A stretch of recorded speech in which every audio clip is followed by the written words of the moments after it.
Bilphena, should I go into the questions now? Okay, so we'll start with the first question. Let me pull up my notes on my phone.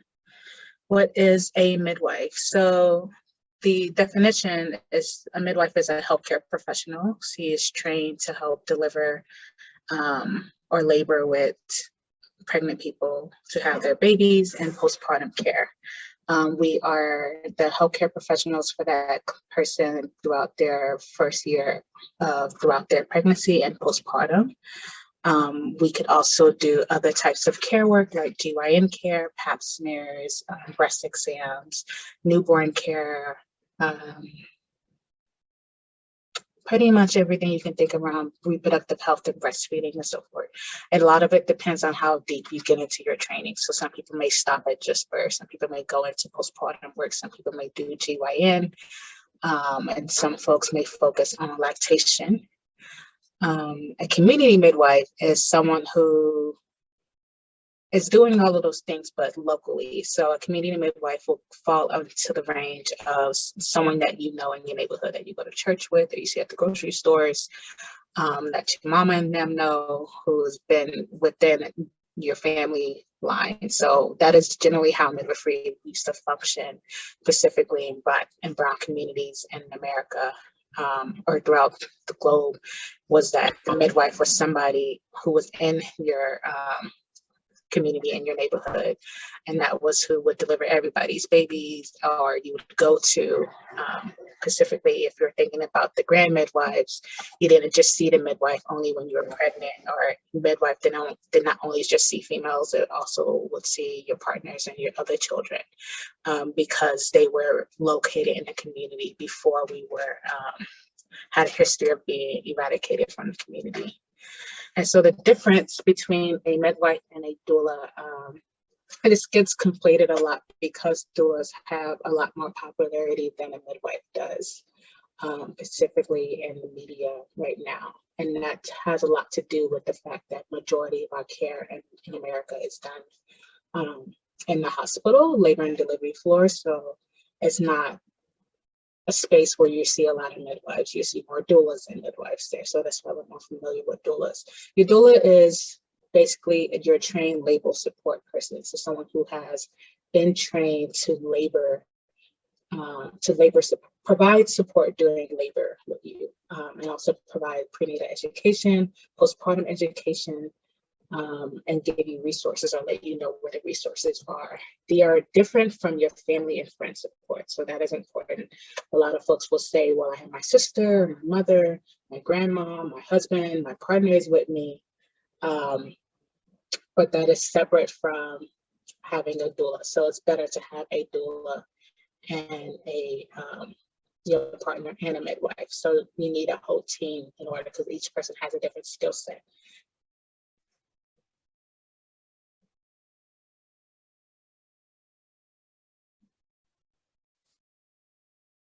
All right, thank you so much. Was I talking too low? I'm sorry.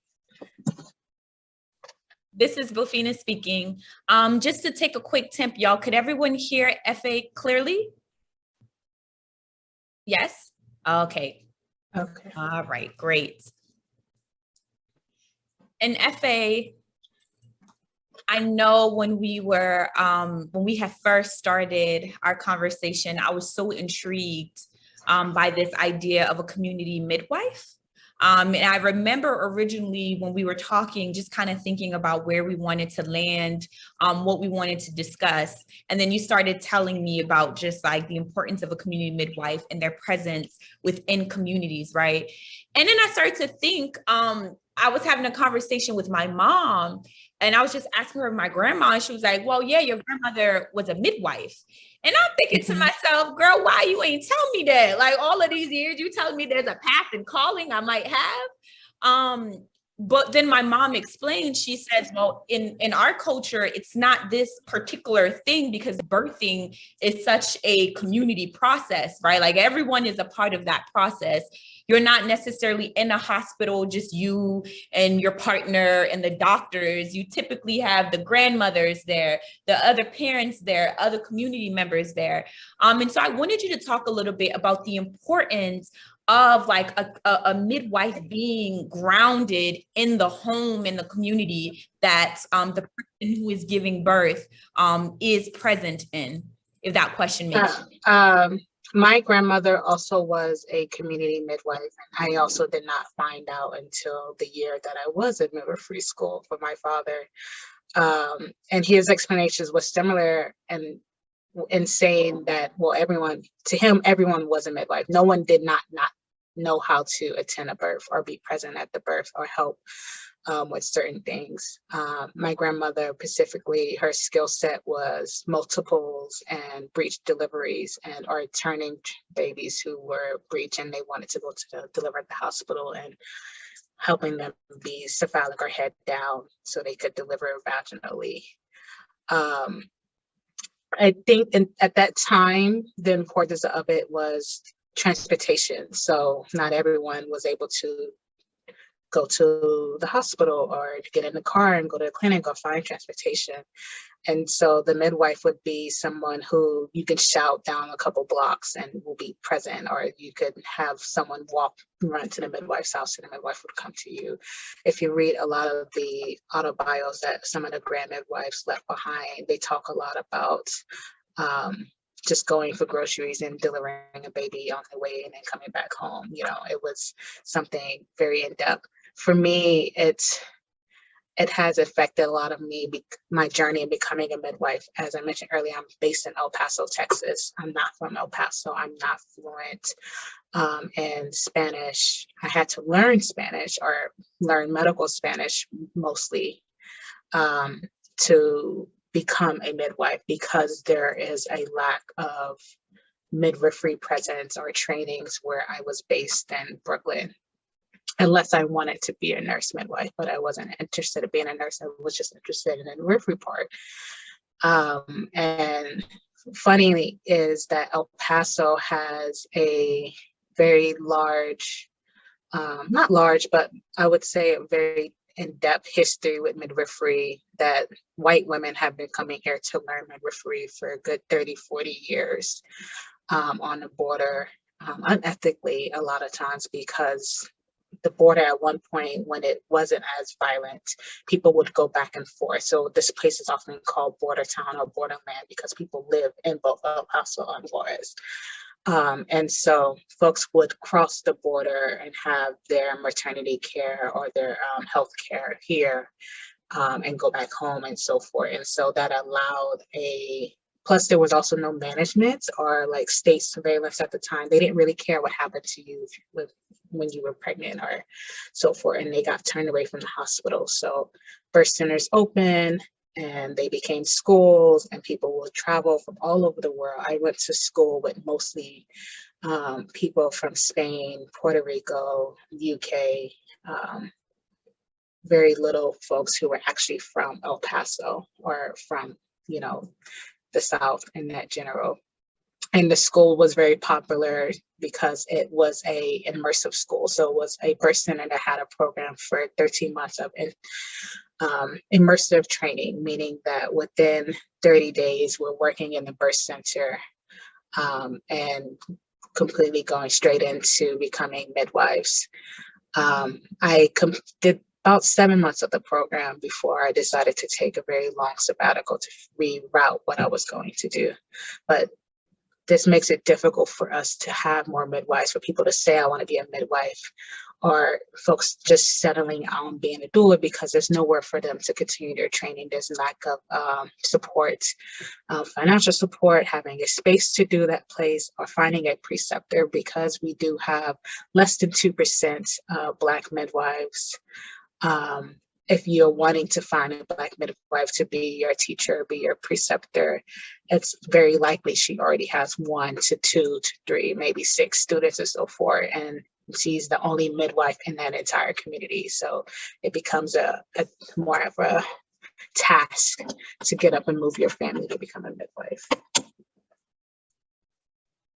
I'm looking at the chat because a few people are talking about that. I know I saw where you were attempting to, get more, I know a program in, because New York currently, they don't have that's why you had to leave, correct? So New York State does not legalize the midwifery licensure that I'm currently obtaining right now. So I'm obtaining a midwifery licensure that does not include nursing and does not include a master's degree. It is full on just apprenticeship. And so this licensure is legal in, I think now it's 41 of 40 states.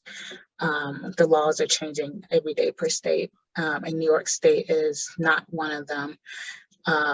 And so I knew this when I was getting ready to learn to be a midwife, but I had worked as a doula in the hospitals at that point for about 6 years. And I just knew I did not want to work in a hospital, and I didn't trust the midwives who were working in the hospital. And I felt like if I didn't trust the midwives who were working in the hospital, then how am I going to become a hospital midwife?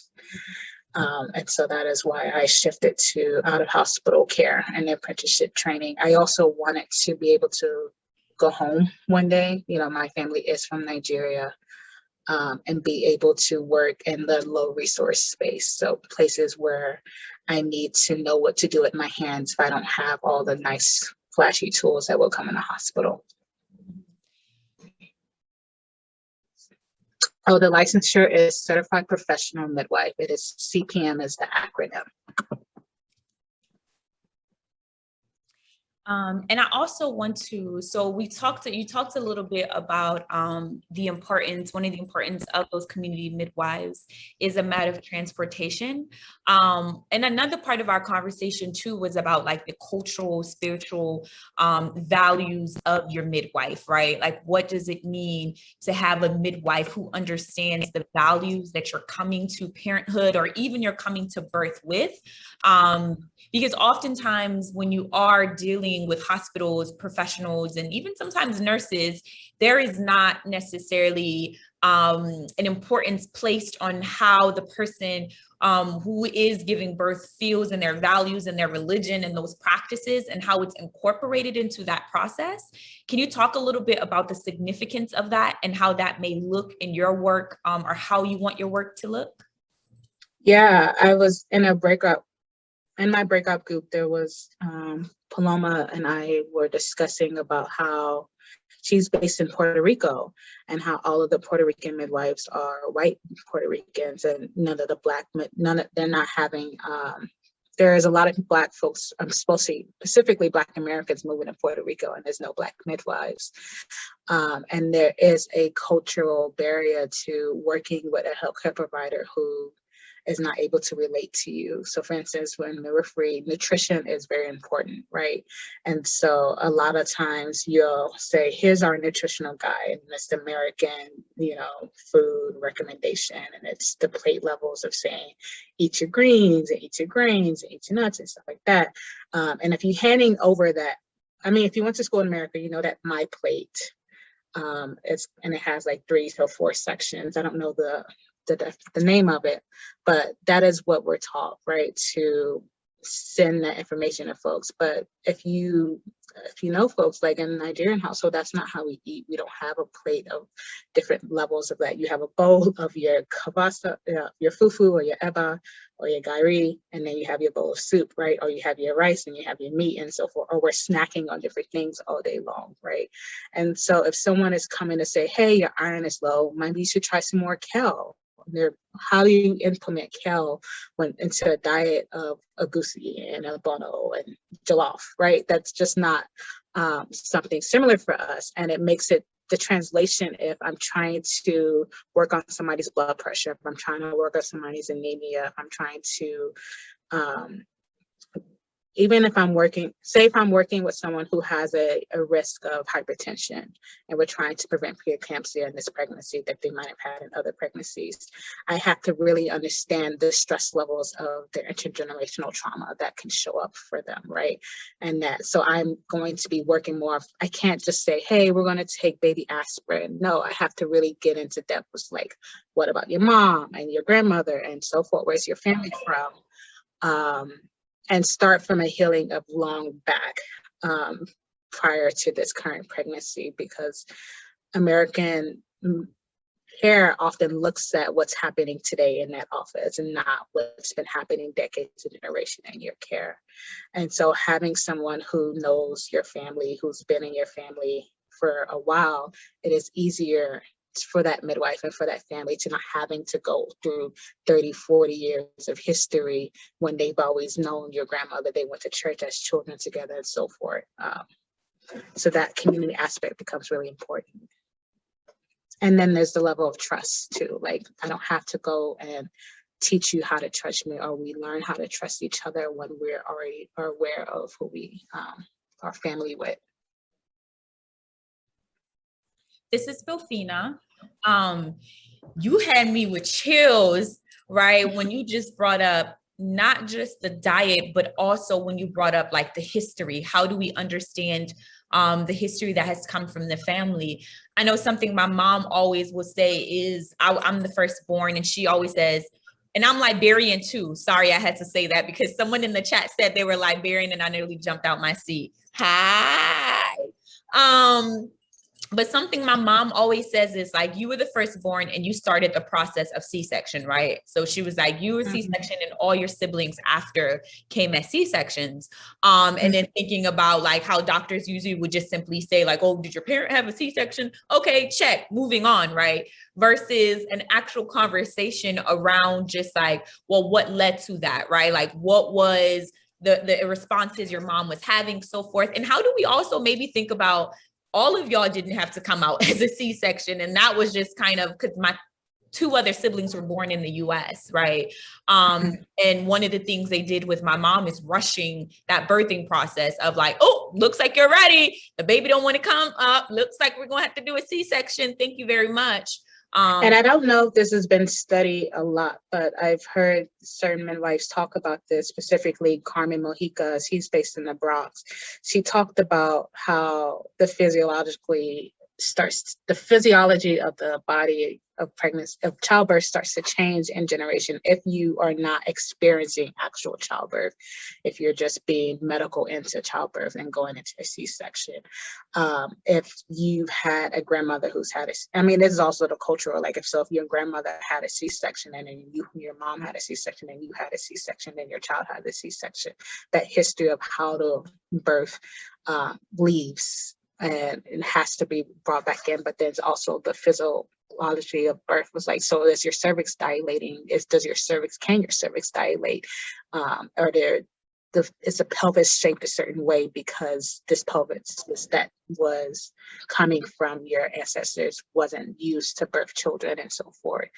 And that is something that I would love to see more into generationally, what that may look like if we have a couple of generations of not having vaginal births through the pelvis, and what that looks like for the outcome of the future generations.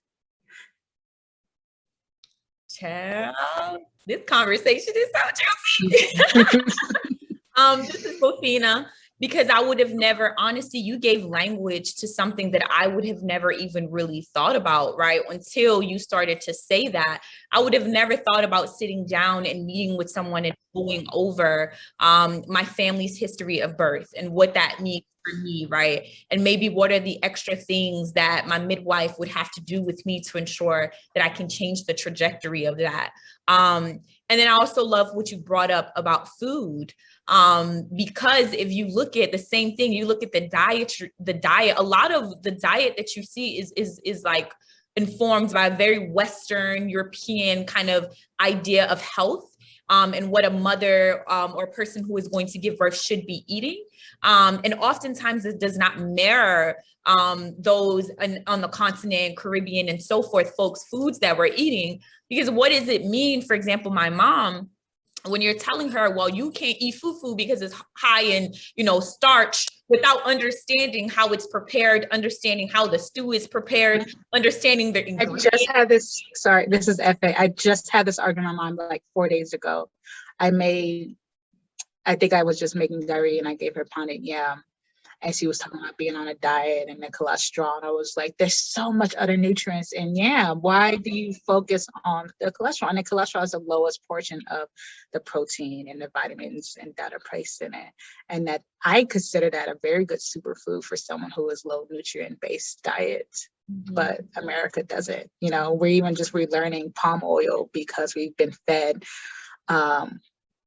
rightful information about the misuse of palm oil, but who has misused the palm oil, right? And who has made it more processed in the way that we process our palm oil, in the way that we eat our palm oil.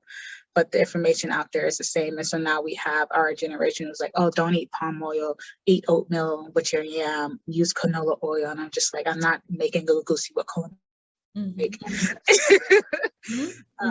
But we start to take in what America tells us about our own food, and that racism starts to sit in culturally. And then we'll go to school and then we're learning nutrition and then we'll become providers. And so there's this conversation that is had about having a Black provider, but if your provider is not learning the information from your culture, is learning information from their culture that they're teaching you and working in their facilities, you're not going to get that same culture exchange as someone who was apprenticing with a midwife or a healthcare provider who was in your culture. This is Bilphena. And so that part that we just left off is actually where I want us to pick back up when we come back, because something you mentioned again was just like not wanting to be a nurse midwife, and also just like you being skeptical of some of like even those who have been trained in hospitals and according to Western medicine. Yes, that can be a Black doctor or Black nurse. And at the same time, it does not mean that they have not been conditioned in, you know, the more Western way of looking at birthing. And so I want us to kind of pick up on that so we can come back and begin our conversation of like, how do we begin to decide where and who we go to, right? Because so many mothers or so many people who are expecting, that is one of the biggest thing, because you have social media has given us an abundance of access to midwives and people who are doulas and people who are experts. And oftentimes it's hard to pick apart, to understand truly, like, how do I choose and how do I know who to trust? And so you think we can pick up on the conversation on that when we get right back? Yes, definitely. Perfect. So what we're going to do, y'all, once again, because we want this to be an access-centered space, we're going to go ahead and take an 8-minute break, give you a time to move away from the screen, go and use the bathroom, do what you need to do. And in 8 minutes, we'll be back and we'll pick up the conversation exactly where we left off. While we're on break, if you have questions that you would like to ask during Q&A, please place it in the chat. I'm going to compile all of the questions and me and Efe will go ahead and discuss them. So please take this 8 minutes if you have questions to go ahead and put it in the chat. We'll be picking up and intertwining that in our conversation. So I'll be seeing y'all in 8 minutes. I'll be playing some music for y'all in the meantime.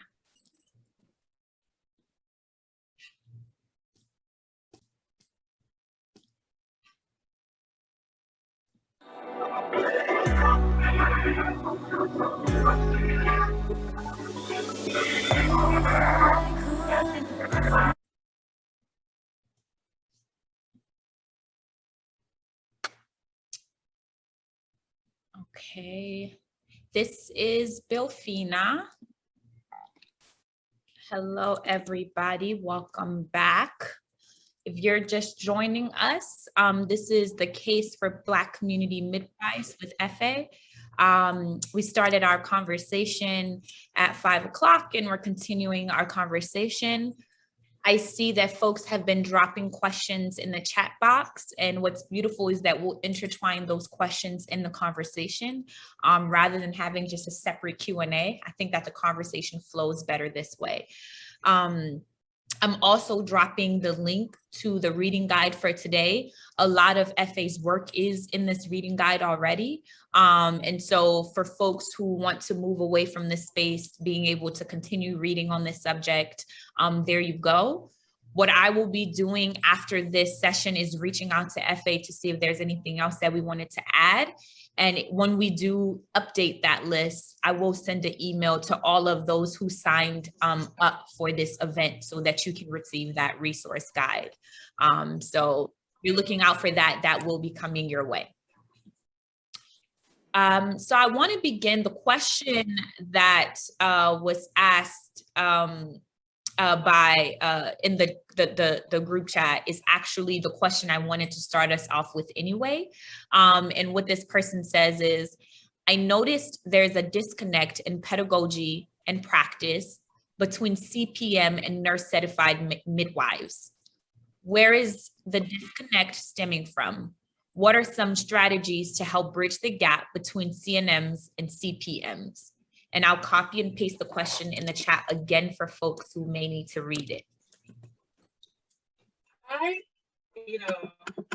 biased, but I have an opinion that goes deeper than, what licensure you're going to get. I think a lot of it depends on your upbringing and what was preached to you about what was success.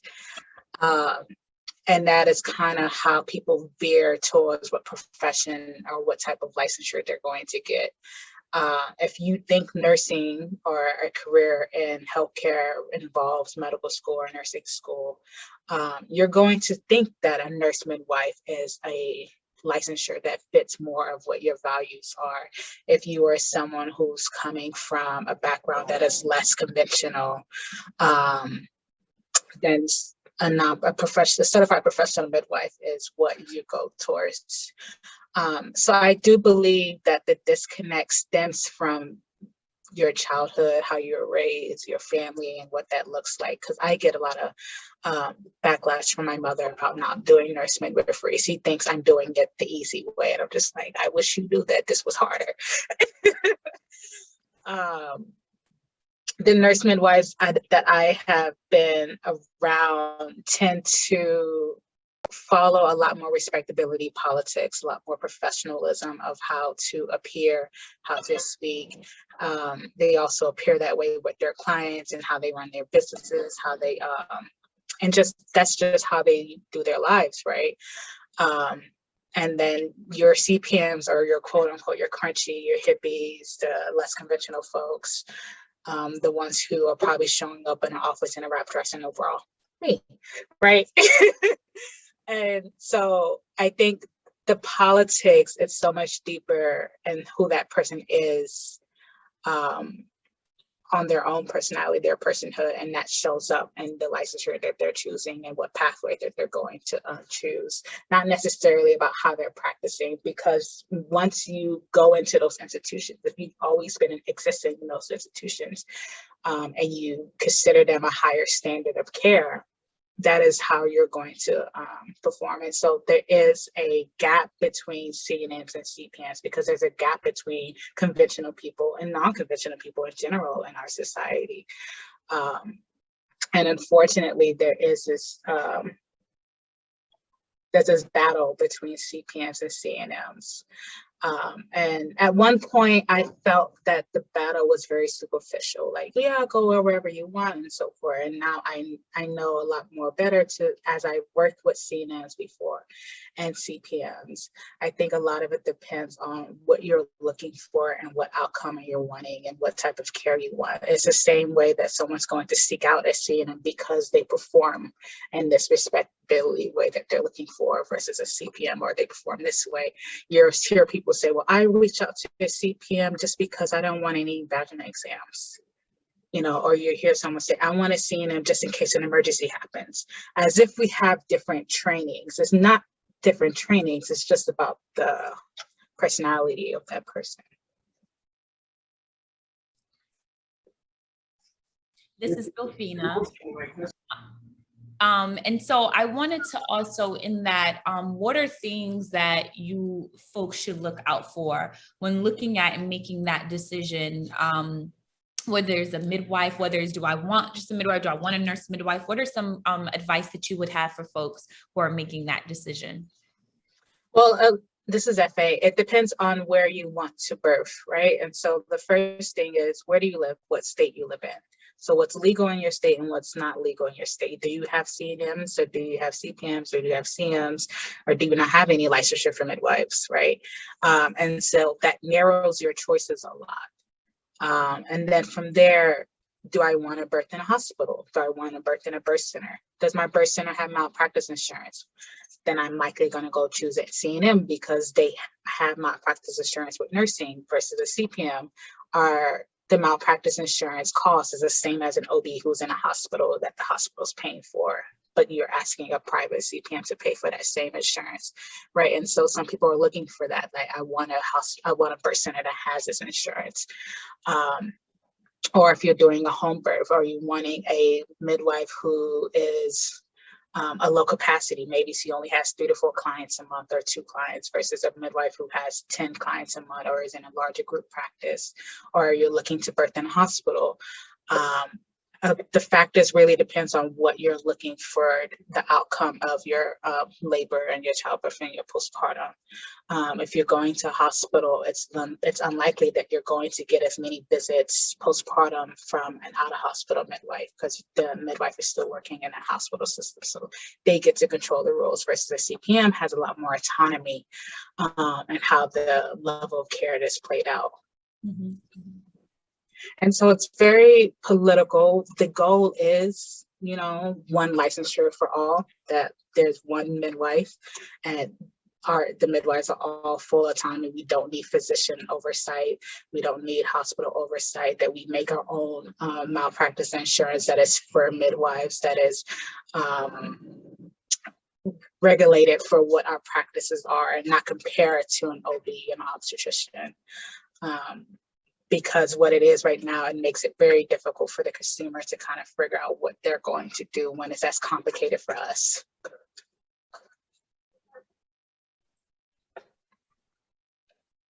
This is Bilphena speaking. And a conversation that we also had when we were kind of cultivating and brainstorming this workshop was just about, and someone asked the same question, what is the role of a midwife, of a doula, when we're thinking in the context of abolition?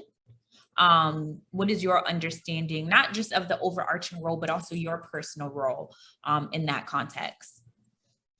So, and I've been, quote unquote, identifying myself as an abolitionist midwife within the last year, just because I started to notice that I was being put in this space of like all the midwives, and I really wanted to separate myself from what the average midwife is doing versus what my background is from, right? So before I even came into midwifery, I did a lot of street organizing, and working with folks in Rikers, and working with folks in the shelters, and there was no midwifery care for any things like that, right? And so for me, it was very much like, how do we get outside of these systems for my clients? I wanted to go to midwifery school because it was so difficult to get help from my clients. And I was just like, well, that needs to have more accessible to different types of healthcare providers. And even with there's a lot of popularity right now with opening birth centers. And I think it's okay. I don't think it's great. I think it's a Band-Aid. If you've ever worked in a birth center or delivered in a birth center, you know that they're not so much separate from birthing in a hospital, because they're still having physician oversight. They're still having protocols of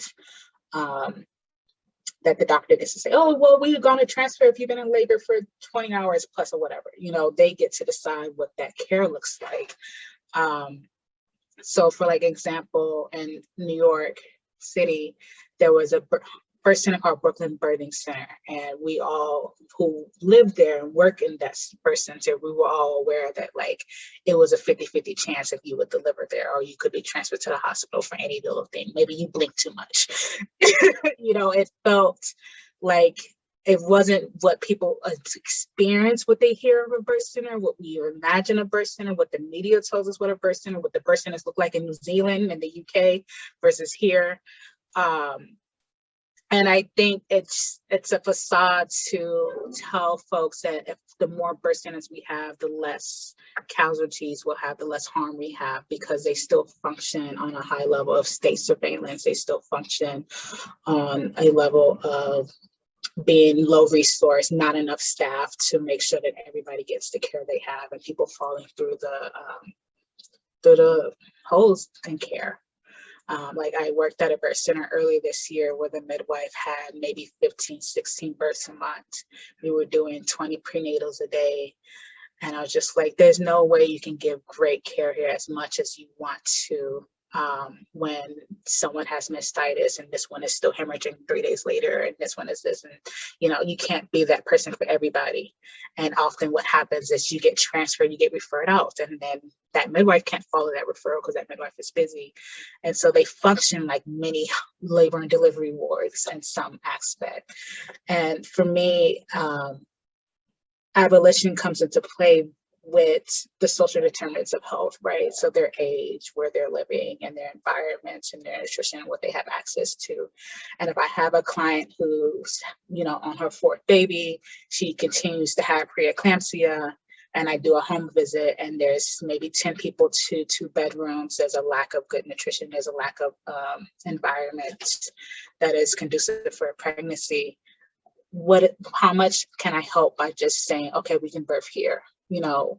We really need to think about, I learned a lot about this working at Efe Osaren and Decolonized Birth. We need to really think about all of their environmental health care, their housing, their food access, where they're living with, are they having IPV, intimate partner violence, are they experiencing immigration or migrant issues?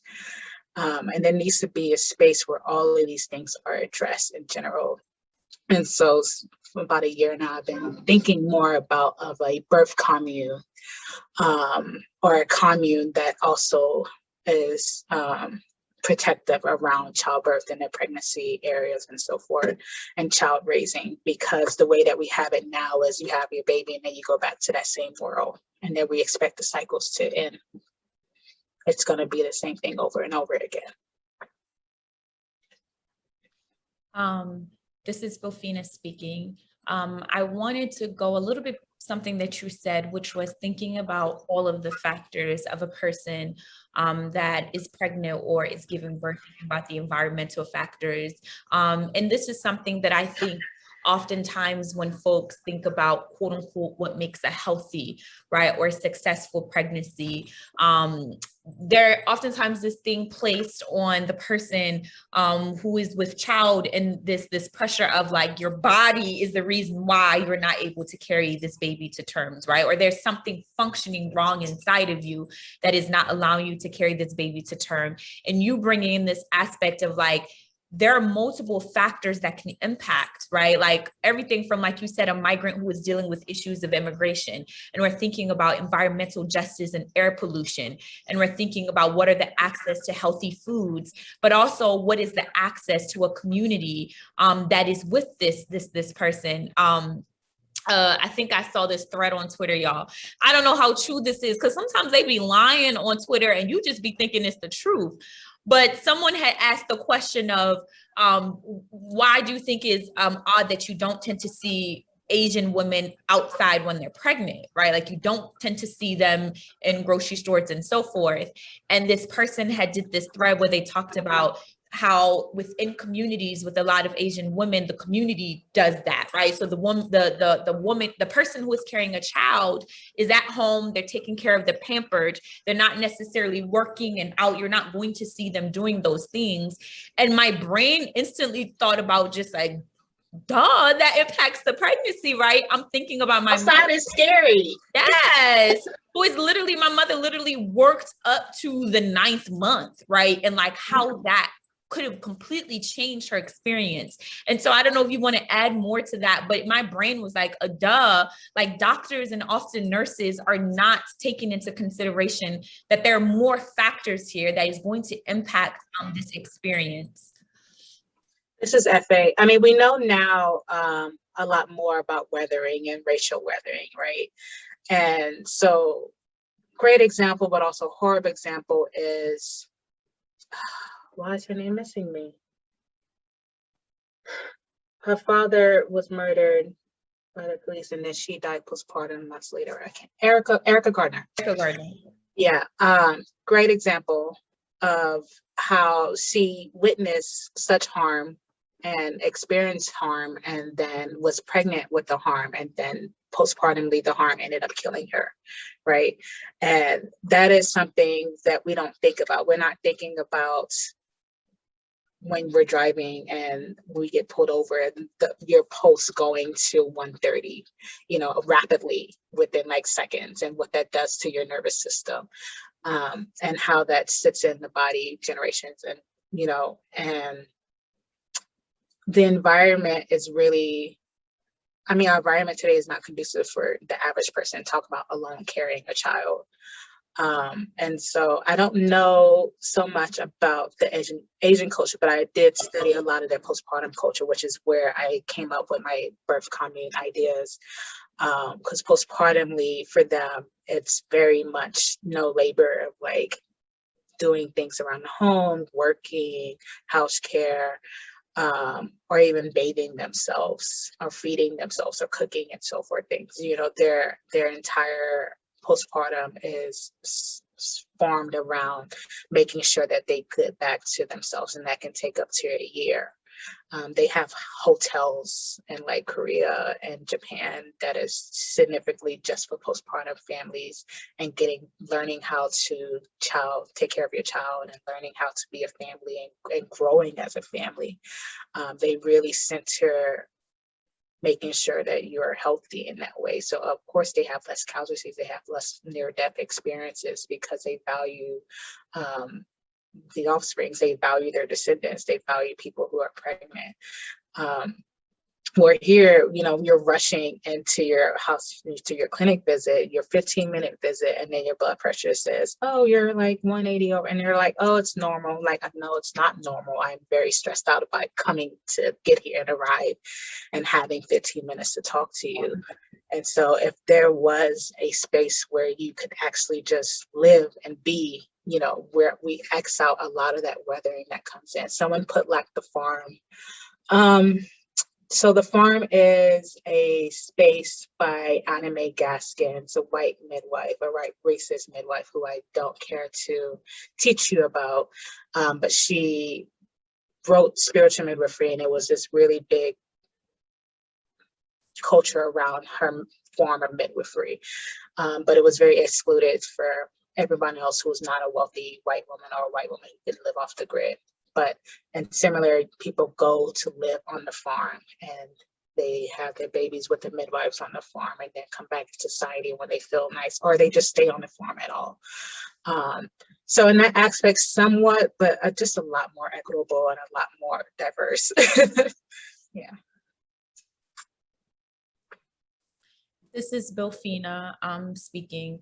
And I was reading this article too, because in thinking about like the trauma that the child is experiencing, also there's this article where they talked about like traumatic births, right?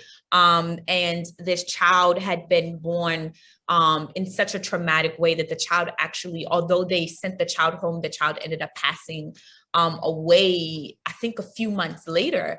And at first, when the mother had came to the hospital, of course, at first the hospital was like, well, what did you do to the child? Like, well, what did you do to this baby? This must be abuse. Y'all must have abused this child. And actually went as far as the parents having an entire investigation done, right? Until the hospital went back to look at the records. And what they found was this child had a very traumatic birth, where they had head injuries as a result of that traumatic birth.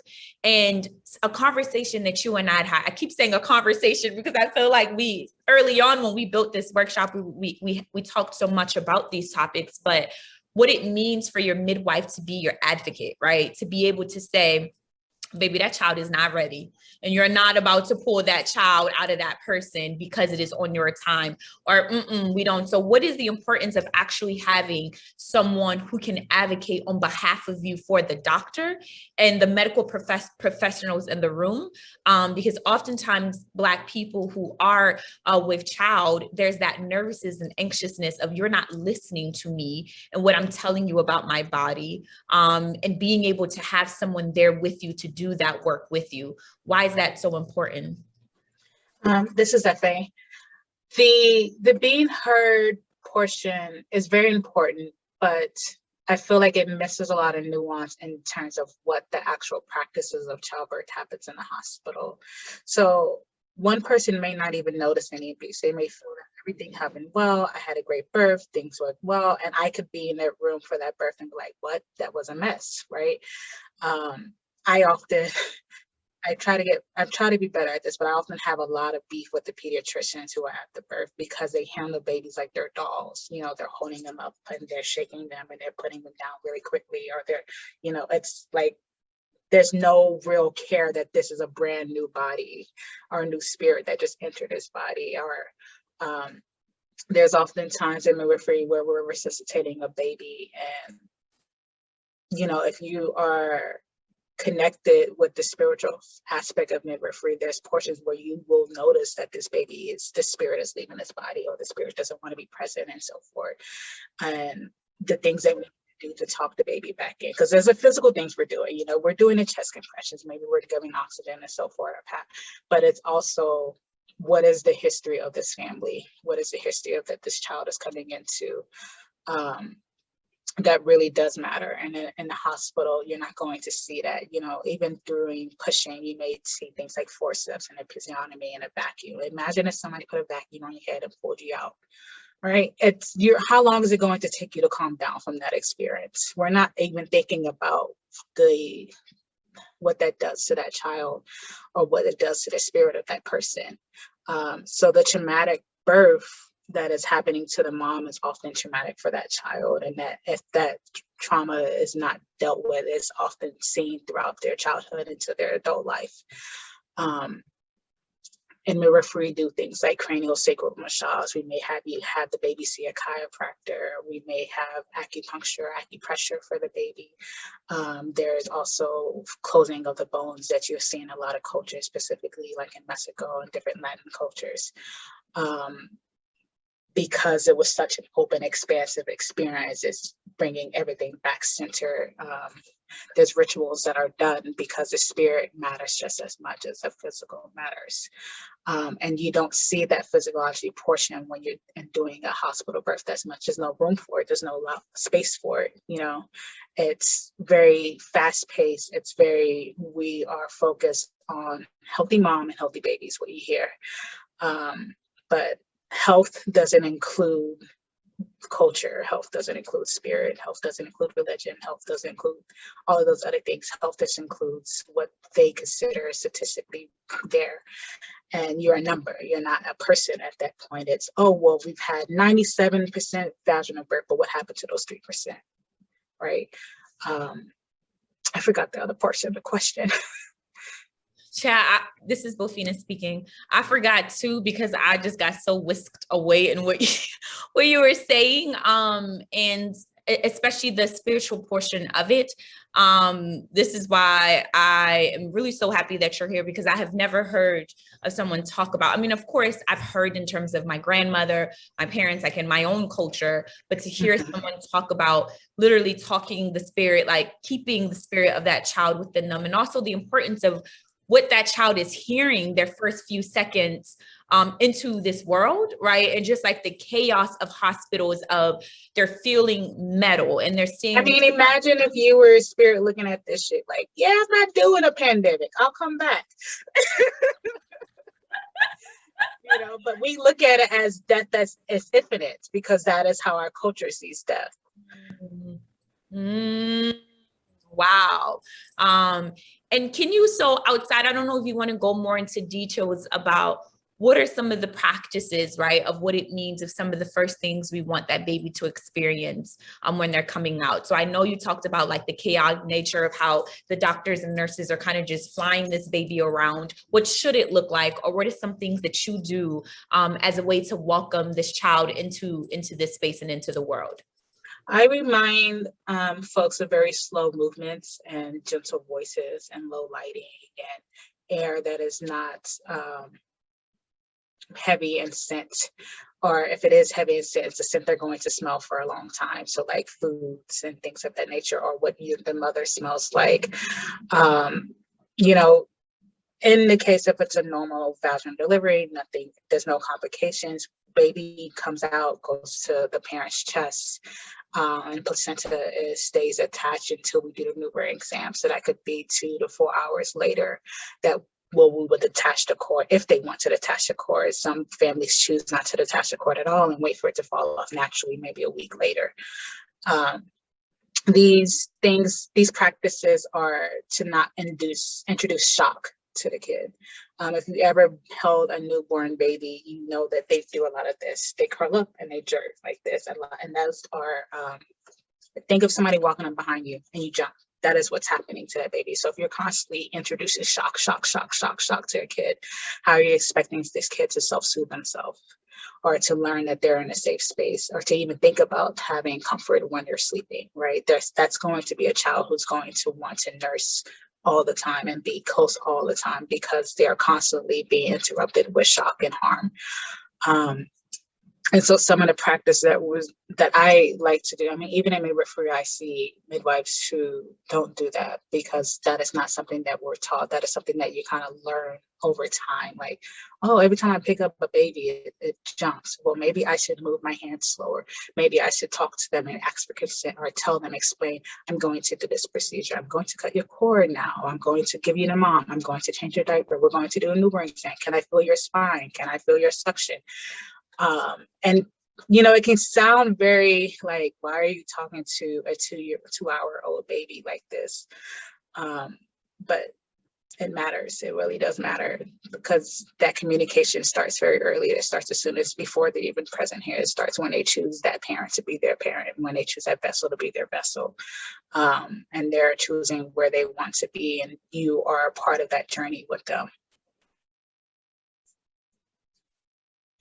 This is Bilphena speaking. I love that you just talked about the choice of the child. That's something that I think the spiritual aspect, right, of that, of understanding that children are just as active in choosing where they come. I think that in a lot of Western culture, that this understanding that this child just is by perhaps you just happen to land with this whole human being and it's by random. And oftentimes I'm always saying, well, no, this child has chosen to be here with you.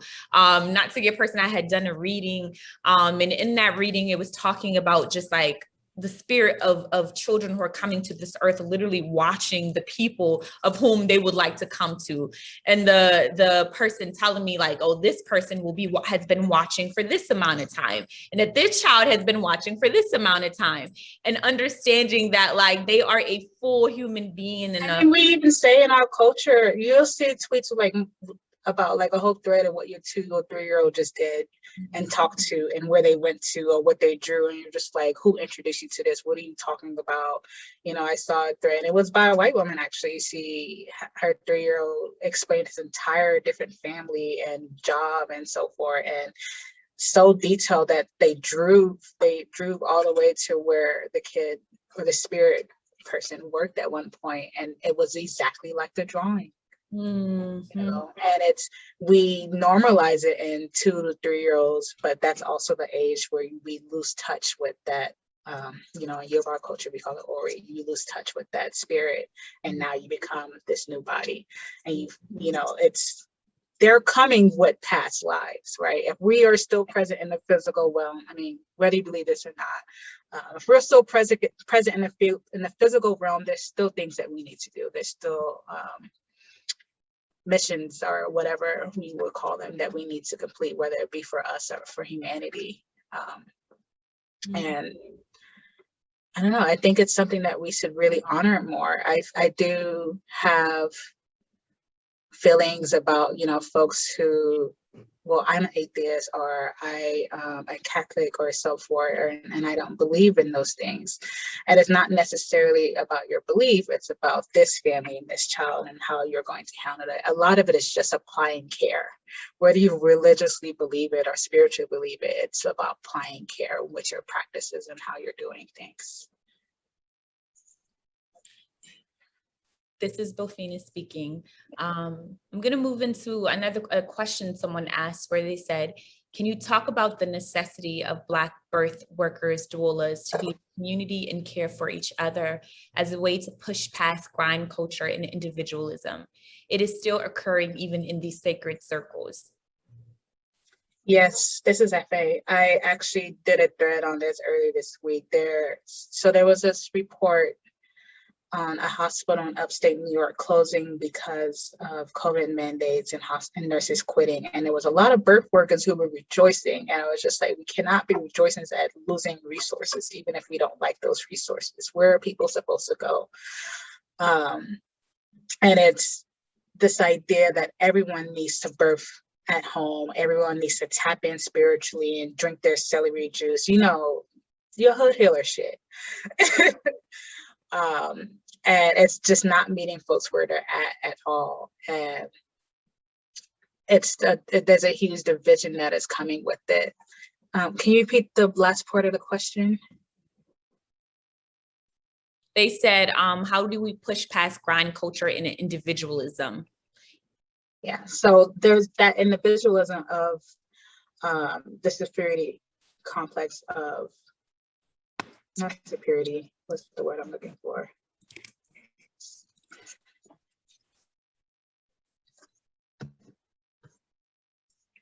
I can't remember what I'm looking for. I got a brain for it. But basically, someone who feels that savior complex. So the person who feels that they're saving you from yourself because you aren't doing what you're supposed to be doing in that aspect, and the individualism. But birth work is supposed Pause really quickly, Efe. 1 second, yeah. Please pause. Glow, do you want to? Were you looking to switch out? Perfect. This is sorry. It's okay.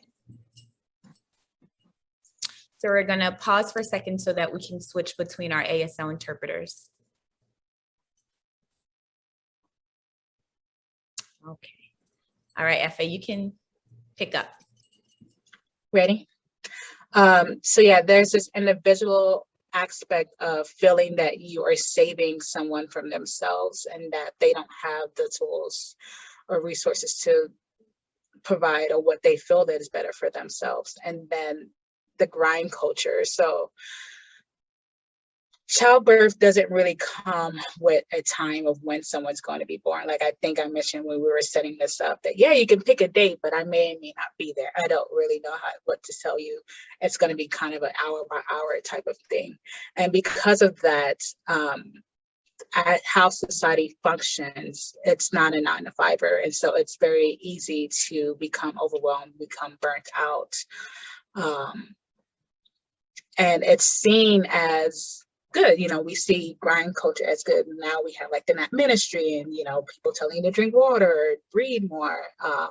But prior to that, it was very much like the more you work, the more births you have. You used to see doulas or birth workers say, I'm at my 57th birth, I'm at my 100th birth, I have my 200th client, as if the more numbers that you have, the better that you are, or the more capacity you are. For me, it's just like, that's just means that you are less of yourself, of less of the joy, less of the magic that you had when you entered birth work, because of attending so many experiences, attending so many births at that time. And for me, even with learning to become a midwife, so a midwifery it's that grind culture is serious. Like I've talked about earlier, like a 13 Mercer program, like you're supposed to just go, along with all the abuse that you're experiencing, along with all the environment shit that is happening outside. I get burnt out every like 6 weeks. Like every 6 to 8 weeks, I crash. Like I start to disassociate. I start to have brain freezes. I can't function. I become really moody. And I just see physical changes, like my menstrual cycles will get heavier. I may have more dehydration happening as less, I take care of myself less. And it's because of, if I attend 4, 5, 6 births in a row, there's no way that I'm going to be helpful at your 6-week postpartum visit or doing your prenatal, because now I'm tired, right? But you're expecting me to show up as this fresh person every time. But also because this birth work is not appreciated, not supported financially, we have to take so many clients in order to live, in order to be existing. And I've been really pushing back on this. A lot of the ways that I'm able to do it is I left New York. As heartbreaking it was to leave New York and leave living in Bed-Stuy, I couldn't do birth work or think about my future when I'm 40 or 50 if I am paying this type of rent today. So I needed to move back into my mother's home. I needed to get a used car, and I needed to really low resource my lifestyle, so I can be on call for 6 weeks, and so I can afford a vacation at that 6 weeks. I even had to find preceptors or my teachers who would allow me to take those breaks. I've had some difficult conversations with my preceptors who feel if I say things like, oh, I'm experiencing functional depression right now. And, their response is, well, maybe this work isn't for you and so forth. Like, no, this work isn't for anybody. No one is understanding that the way that this is happening is not good. And so right now I'm just kind of like tucking my head and trying to finish. But my goal is to create better avenues for us to learn as students, particularly who licenses us, who controls our schools, really controls how our learning process. So I did a presentation with Reproductive Features a week ago about MEEK, which is who accreditates our school, or NARM, who accreditates our licensure, or ACNM for nurse midwives. There's several different midwifery organizations that control what the midwifery environment looks like for the midwife or the healthcare provider. And for me, it's very dated. It's very steeped in racism, steeped in classism. They're just very old institutions that don't function well in our society today. But because midwifery has been very white for so long, it's not seen as an institution that we need to get rid of. So that's my function when I finish this portion of my midwifery, is to really figure out how do we get new hierarchies, new, institutions that are for us, that are supporting us, and that are saying that you can't learn to be a midwife in 2 years. It's just ridiculous. This is Bilphena speaking, and I want to kind of close out on this question, which was the part 2 to the first one, of can you also expand on your idea about cooperative models of Black midwifery community care? And I just added that question in the chat box for everyone. Thank you. And I guess I apologize. And then someone also asked, are there any organizations or coalition building taking place to increase resources and training opportunities for Black midwives? Okay, this is Efe. So I've been just thinking on the idea of a national midwifery co-op, and starting with that co-op, starting local, getting your birth workers locally together, then statewide, and getting policies together, and then going national, and then going global.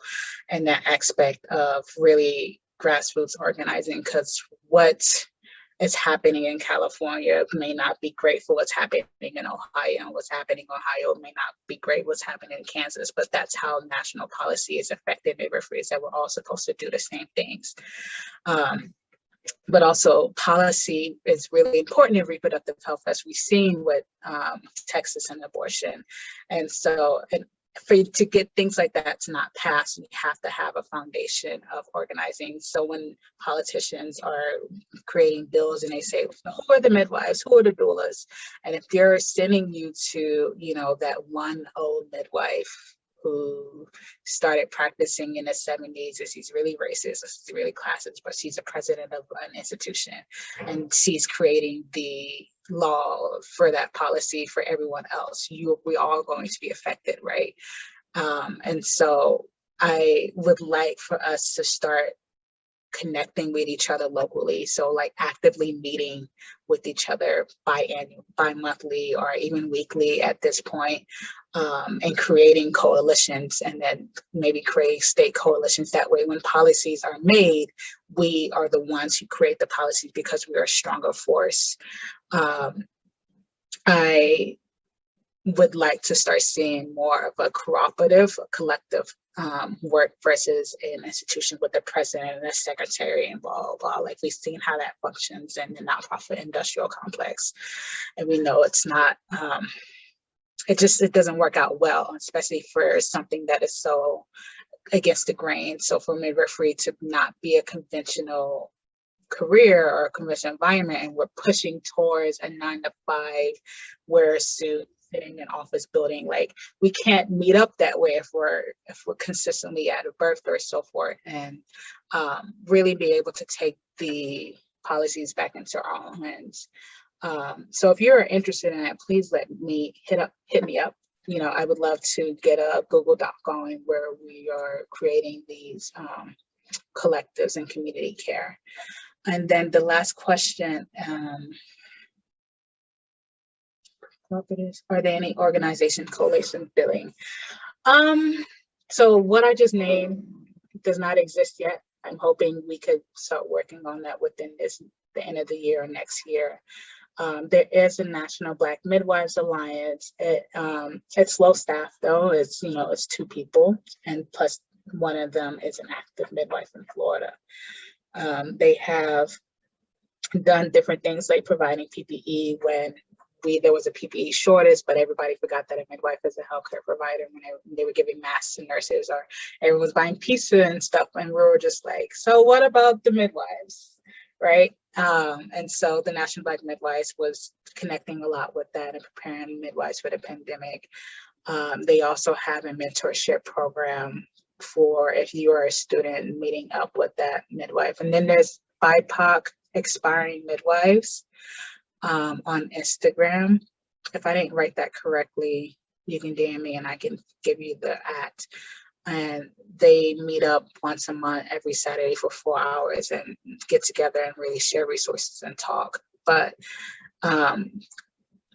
as little as resources I'm providing is as little as resources that exist right now. And it's why it's not a thriving career, because there's just a lack of organizing support. And that has a lot to do with the foundation of midwifery being eradicated and the grand midwives being something where we had a couple of generations and not being able to pass down the information on how to organize within our care. So we have to start over. This is Bilphena. Thank you so much. Thank you, Efe. You are so wonderful, so brilliant. I'm actually so glad that we recorded this conversation, because you were dropping more gems than I even was prepared for. And so thank you for taking the time to be here, for being so intentional in the work that you do. I really, really do have stars in my eyes for you, if you didn't know. Now you know. I'm always gawking. Like, I was just like, what did Efe say today? What did she say today? And so to let everybody know, I will be sending a follow-up email. The email will include the reading list and how to access the recording.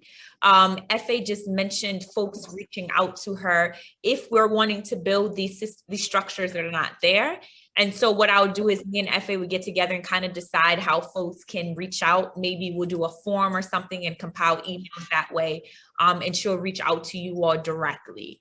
And so if I have your email, you signed up, we have it, Efe? Specifically just for volume control, folks who are students, who are active students reaching out, not necessarily are interested in getting into midwifery. You can, if you are a doula and you're interested in getting midwifery, I would start with a mentoring program first. And so the one that I mentioned with the Black Midwives Alliance, there's also Sakina Midwifery Services. Those are the only 2 midwives that I know who are doing Black midwives that I know who are doing active mentorship. But if you are a student already or a midwife and you're interested in organizing, reach out. This is Bilphena speaking. So folks, thank y'all so much. For those, like I said, who's been here, if you're sharing things, make sure to tag me or Efe online. You'll be getting an email from us soon. Keep up with the Womanist Reader, y'all. And thank y'all so much for being here. Thank y'all for incredible time. And we're done. Look, we finished a good amount of time on time too. So y'all have been so, so wonderful. And we'll be working on a resource document to send to everybody. Stay tuned on the Instagram at the Womanist Reader. That is where I'll be dropping all of the resources that we have from tonight. Before I go, I know that Glashondra, who is one of the ASL interpreters, was telling me actually about an event that's upcoming. It's a deaf health talk on September 28th from 8 p.m. to 9 p.m. Eastern Standard. And it is with midwives, doulas, and medical professionals who are also ASL. So I will get that information from Glashonda, and that will be a part of the email that I sent to you all as well, so that we have those resources and we can stay connected. And so with that, bye y'all. See y'all until the next event.